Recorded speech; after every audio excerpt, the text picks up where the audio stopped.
my goal today is to convince you that it's a myth that we are primarily rational beings. I think our school systems and our economy and everything else is focused on the fact that we are rational, when in fact, my hope is when we finish today, you will agree with me that our brains are really built for survival, and that our survival is primarily social.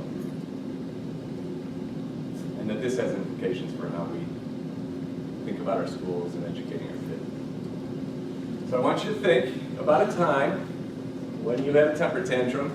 It's different for everybody. What did you look like? What did you sound like? What kinds of decisions did you make? And this is just going to be a share out portion. Okay? So keep that in your head. You've all been there.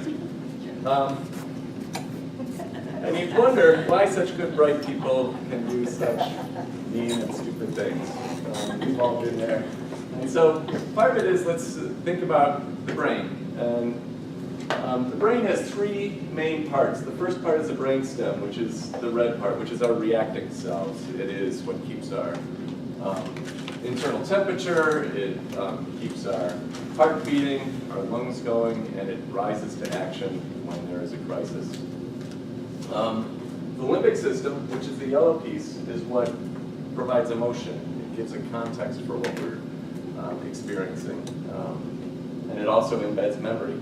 So if you've ever heard a song and had a feeling, that's, without really thinking about it, that's what that would be. Or you have a scent that reminds you of another time. That's all embedded in that limbic system. And then the last piece is the cortex, which is the thinking part of the brain. And that's where we do most of our higher order thinking. And it develops more slowly. It develops, as you probably know, it's not fully developed until about 28, 29. I heard someone say that that we can drive at 15 or 16, we can vote at 18, we can drink at 21, but it's really the car rental companies who haven't figured out, because they don't let us drive their cars until we're 25. And that's really based on brain research. So what happens is when we're both developmentally, babies really have a whole lot of brainstem and a little limbic system and not a whole lot of cortex. And as we grow and develop and get older, the limbic system and the cortex develop more. And the same thing is true of experience. We experience things first through our senses, and then we apply some level of meaning to them, and then we think about them. So if someone cuts me off in traffic, I swerve. That's my brainstem reacting to something before I'm thinking about it. I think how I feel angry, because how could they put me at risk this way? And then maybe if I get to the cortex, I think, oh, maybe they just didn't see me, maybe I didn't have my lights on, whatever it may be, think about different possibilities. The cortex is really the sweet spot for learning. The more time we spend in the cortex, the more we're learning. So what keeps us from accessing the cortex? Our brains are designed to identify threats. And so we are very sensitive to anything that may threaten us. And we have a response that is, as you've heard, I'm sure, the fight, flight, and freeze response. But we no longer have saber-toothed tigers, and we don't have to worry that much about grizzly bears. Our modern-day threats are primarily social. And what happens is, and as they've begun to tease apart the brain and why our brains are bigger than, and why our cortexes are bigger than other mammals, what they've found is that it's primarily social. It's not that we can problem solve and build a spear and a weapon on our own. It's that we need to be able to work with other people to protect our 3 kids and our wife, and to be able to gather food. We need to be able to work as social beings. And so this is true now, that we are highly sensitive to things that are social. An eye gaze trigger our limbic system or our brainstem. Someone's posture, a little glint in their eyes can do it. And so when we think about our social lives, this looks like a really nice Facebook picture. And someone may look at it and say, there's something terribly wrong with that picture. And what they might say is, I'm not in it, right? And so there's a real fear of missing out that actually has an evolutionary purpose. We've got to be aware of when we're not connecting with other people, because those are some of the biggest threats of being a part of an out-group. It's a much bigger threat than in this day and age than some of the physical threats that we've had before. So we've got people who have great fear. We all, at some level, have an evolutionary fear of missing out on something important, of being left out of a social group. So when you thought about your temper tantrum, my guess is, for most, if not all of you, it was a social thing. It was a conflict with somebody else. So what does this mean for schools? Academic rigor requires our brains to be regulated. It requires our cortexes to be active. And our school hallways are filled with social landmines. It's filled with wonderful things, but kids need to be at high alert. So many kids, most kids I would say, walk into the school building experiencing some level of potential threat. And as a result, their cortexes are not fully available for learning. Brene Brown, who Lori knows well because of the Family Action Network and her work, Brene Brown came and spoke twice, I think, in the last couple of years. She's a researcher, a social worker, and a researcher on shame. And she said that 85% of people interviewed were shamed in school in a way that forever changed how they viewed themselves. And I have got a terrible memory for that time in my life, but I can still remember my second grade teacher, Miss McKenty, pointing that she was not big. She pointed down at me and she said, I am disappointed at you. What happens is stress doesn't give it, that means that we don't have access to our cortex and we're spending more time in our limbic system. And what happens is we lose the tools that we need the most. We lose the ability to listen. We lose our creativity. Our minds are not as flexible. We don't have empathy for other people. We struggle to have memory because it doesn't get embedded in the way that it does when our cortex is active. And we lose language. When someone's swearing, you can bet they're struggling with being regulated. So when you think about the time when you had a hard time, when you melted down, when you had a tantrum, whatever that looks like, how were you listening? How creative were you? How flexible were you? So what happens is our brains go from these widely and wonderfully expansive organs to something focused solely on one thing, which is survival. Ross Greene talks about -30, which is we lose 30 IQ points when we melt down, and that's why we act so dumb. I actually, Andy was really upset the other day. I took an X-ray of him. That's what his brain looks like when he's melting down.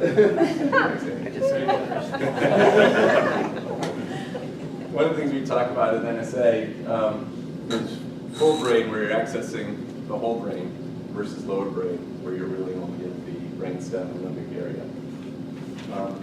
And so when we're at low brain or when we're dysregulated, what does it look like? It can look like real anger, but it can also look like withdrawal and anxiety and depression. It can look overwhelmed, stressed out. So what we need to figure out is how we can make sure to get to reason we gotta have regulated minds. Because learning only happens with a regulated brain. So how do we do that? So the time when we were most regulated in our lives, most of us anyways, was when we were in the early pool. Warm, temperature is just right, we get our food taken care of, we can pee and poop to our heart's content and no one minds. And then we come out, and we've got somebody to take care of us. And then we've got somebody when we're not feeling regulated to help regulate us through the relationship. And when things get stressful, adults take care of us. They take care of our needs. They feed us. They burp us. Swaddle us. And even at a very early age, we begin to connect in a relationship way. And relationship is very regulating for people. And then the last piece is rhythm. And this was one that surprised me a little bit. But rhythm is based on the fact that when they're in the womb, what are they hearing?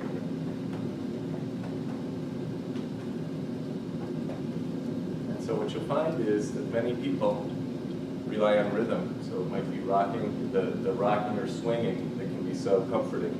It can be music. It can be walking, tossing a ball around. These things help soothe us in ways that happen at a very, very physiological level. And so in order to have a regulating environment, we need to feel safe and secure. It needs to be understanding.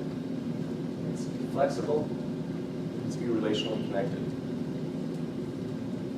So the bad news is that this dysregulated environment can damage the development of how we experience stress and how we work through stress. And so when a child is distressed in a dysregulated environment, their whole body, their whole stress response system works in such a way as they've got to be hypervigilant. And their brains and their bodies are filled with all the hormones that are good for action, but not good for long-term living. The good news is that when we can create regulating environments, we can actually reverse the impact of early childhood events and trauma. So when things get hard, if there's a person there who's there to soothe us, it actually not just helps us in that moment, but helps us begin to develop stress response systems that are going to be healthier for us moving forward. The more good news is that we work in places. We're here. Because schools, we have kids for 30 hours a week, and there aren't many places that have the opportunity to create a regulating environment for kids, like schools, and to change their brain chemistry in ways that are going to support them. So what we want to do, the next thing we want to do, is take advantage of brain plasticity. There are two bursts of plasticity in the brain. The first is in early childhood, the second is in adolescence. And what these bursts of plasticity do is they give us both opportunity, but they are also incredibly vulnerable times because our brain is changing. And one metaphor for this is like you've got a piece of clay that's hardening.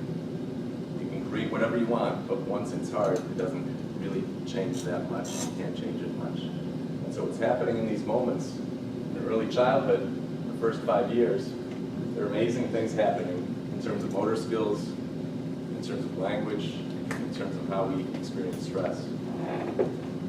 If I was going to say, how can we best create good high school outcomes for students, I would say focus on the first 5 years, because so much is happening developmentally that can change what happens for them in their access to education in high school.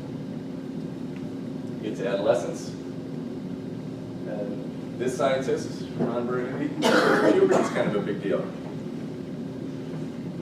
And what happens during puberty is that dopamine starts, and dopamine is our reward pleasure centers, and there's more dopamine receptors available that connect the limbic system to the cortex. So this whole string of reward systems are available, and the volume is turned way, way up. You've got people who are experiencing life with a level of vividness and excitement that only happens in adolescence. The bad news is that the cortex, which is what helps regulate our decisions, keeps our emotions regulated, helps us keep from being impulsive, is really at the very early stages of development. So that's in charge. We have impulse control, emotional regulation, flexible thinking, all the things we need in order to contain our impulses to grab every reward that we can. And So just as our reward seeking is at its highest, our prefrontal cortex is at its most limited, which means kids can make a lot of mistakes. And it can be a frightening time for kids and parents. The other thing that's interesting is that the age of onset for puberty has decreased by 2.5 years in the last 100 years, which means that all of those reward centers and the dopamine that's happening, that's jazzing kids up, is happening with 2 fewer years of development of our cortex. So their ability to inhibit their impulses now are 2 years behind where they were in 1900. And so what we've got in teenagers are incredible vulnerability. It's for mental illness. It's the most common age of onset for mental illness and addiction. It's when our brains are most vulnerable to the impact of stress. And it's when they're most likely to injure themselves or kill themselves or get themselves into big trouble and criminal behavior as a teenager. But there's also great opportunity. And it's a time when our minds are most open to learning. We've got the ability to begin to develop self-control, which would be the skill that researchers say is most helpful for our long-term outcomes.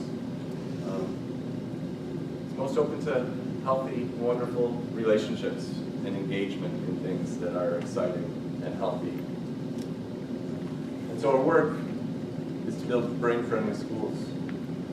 20 years ago, they developed the fMRI machine, which enables you to look and see what's happening in the brain in a way they never had before. And so this is all very, very new research, and we're still trying to figure out how to make sense of what we're learning about the brain. My hope is that this can kick off some discussion in our communities to try and figure out how can we use what we know about the brain and the continuing knowledge that develops exponentially now to impact what we're doing with kids in schools. So, thanks for your time.